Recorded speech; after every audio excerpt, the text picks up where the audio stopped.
Hello students, तो आज का हमारा जो टॉपिक रहेगा वो होगा मोलरिटी, है ना। ये चैप्टर सेकंड का, क्लास 12th का चैप्टर सेकंड का एक कंसंट्रेशन टर्म्स होता है।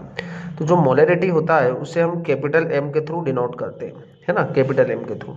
अब मोलरिटी होता क्या है, सबसे पहले हम ये जानेंगे यहाँ पर। तो जो मोलरिटी होगा, molarity it is denoted by capital M is equal to होगा number of moles of solute divided by volume of solution in litre. आपको काय में लेना है यहाँ पर, जो सॉल्यूशन का वॉल्यूम होगा वो हमें यहाँ पर लीटर में लेना है।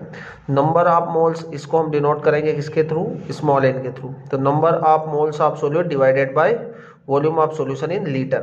अब देखो नंबर ऑफ मोल्स हम कैसे फाइंड आउट करेंगे। तो नंबर ऑफ मोल्स जो होगा उसका, नंबर ऑफ मोल्स का फॉर्मूला है given mass divided by molar मास। क्या होगा, given mass divided by molar mass. Given mass को डिनोट करेंगे हम W के थ्रू एंड मोलर मास को डिनोट करेंगे M नॉट के थ्रू, ठीक है। अब ये जो नंबर ऑफ मोल्स है इसको हम रख देंगे किसमें, इस वाले इक्वेशन में। मोलरिटी, नंबर ऑफ मोल्स की जगह हम क्या रख देंगे, given mass divided by molar mass. So molarity is equal to given mass W, है ना, और डिवाइडेड में क्या आ जाएगा, मोलर मास, है ना। ये हमने किसका वैल्यू रखा, नंबर ऑफ मोल्स का। Number of moles is equal to given mass divided by molar mass, जो हमने यहाँ पर रख दिया। अब आपको पता है नीचे क्या, वॉल्यूम ऑफ सॉल्यूशन, तो हम यहाँ पे रख देंगे volume of solution in litre. Clear बात है ना, V मतलब वॉल्यूम ऑफ सॉल्यूशन और L मतलब है लीटर। क्लियर है। तो इसके थ्रू हम क्या कर देंगे, यहाँ पर मोलरिटी को फाइंड आउट कर पाएंगे। इस फॉर्मूले के थ्रू आप मोलरिटी को फाइंड आउट कराएंगे। क्लियर है बात हमको। अब हम यहाँ पर एक क्वेश्चन से देखेंगे जिसके थ्रू हम समझेंगे कि किस तरीके से हमको मोलरिटी फाइंड आउट करना। जैसे फॉर एग्जांपल के लिए find the molarity of following, है ना।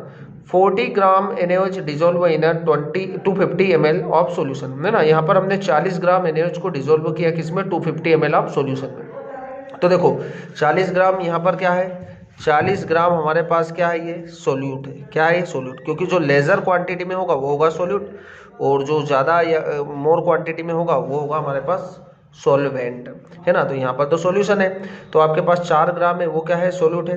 Number of moles of solute, अब नंबर ऑफ मोल्स कैसे फाइंड आउट करेंगे आप, तो देखो यहाँ पर मैं रफ में कर रहा हूँ कुछ। नंबर ऑफ मोल्स किस तरीके से, number of moles is equal to, पता ही आपको, given mass divided by molar mass, है ना। Given mass divided by molar mass. अब गिवन मास कितना है, 40, है ना, तो 40 ग्राम। और मोलर मास ऑफ NaOH, आपको पता ही है NaOH के मोल्स को NaOH के मोलर मास को किस तरीके से फाइंड आउट करेंगे, 23, है ना, सोडियम का 23, ऑक्सीजन का 16 और हाइड्रोजन का 1, टोटल कितना आ जाएगा, 40, है ना, 40 आ जाएगा। तो देखो गिवन मास भी कितना, 40, और मोलर मास भी कितना आ रहा, 40, तो इसके नंबर ऑफ मोल्स कितना आ गया, 1 आ जाएगा, है ना।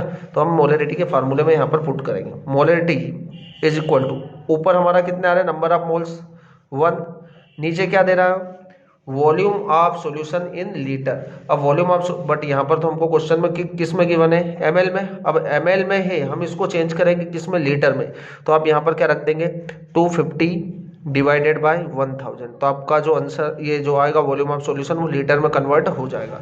तो मोलरिटी इज इक्वल टू 1, है ना, आपको पता है 1/4, है ना। तो 1/4 मतलब कितना होगा, 0 कितना हो जाएगा, 25, कितना हो जाएगा, 0.25। तो यहाँ पर आप रख देंगे 0.25। ये आपकी आ जाएगी क्या, मोलरिटी, ठीक है।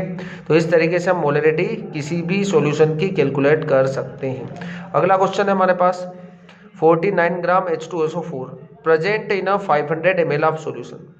49 ग्राम हमारे पास क्या है, सोल्यूट है, जो कि 500 ml ऑफ सॉल्यूशन में डिसॉल्व है। तो इसका मोलरिटी इज इक्वल टू क्या होगा, number of moles divided by volume of solution in litre. Number of moles का फार्मूला क्या है, weight divided by molar mass divided by volume of solution in litre.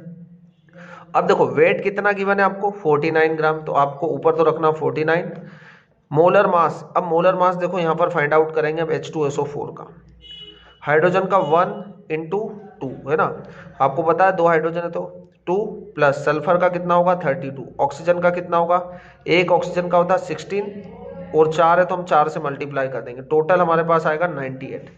तो यहाँ पर आप क्या रख देंगे, molar mass 98। Volume of solution in litre कितना है, ml में 500। 500 को डिवाइड कर देंगे हम 1000 से, तो हमारा लीटर में कन्वर्ट हो जाएगा। तो देखो ऊपर कितना हो रहा 1/2 और नीचे भी क्या आ रहा 1/2 आ रहा है या नहीं आ रहा है।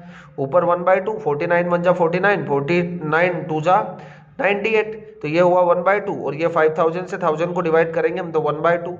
ऊपर भी 1/2 नीचे भी 1/2, मतलब ऊपर आ गया हमारे पास 0.5, नीचे भी आएगा 0.5। सो मोलरिटी कितना आएगा 1। आपकी मोलरिटी यहाँ पर सॉल्यूशन की कितना आ जाएगी 1। बात क्लियर है हमको। तो इस तरीके से हम किसी भी सॉल्यूशन की मोलरिटी को इजीली आइडेंटिफाई कर सकते हैं ना। और फार्मूला क्या होगा, number of moles divided by volume of solution in litre. तो इस तरीके से आप मोलरिटी फाइंड आउट कर सकते हैं। ओके दोस्तों, थैंक यू।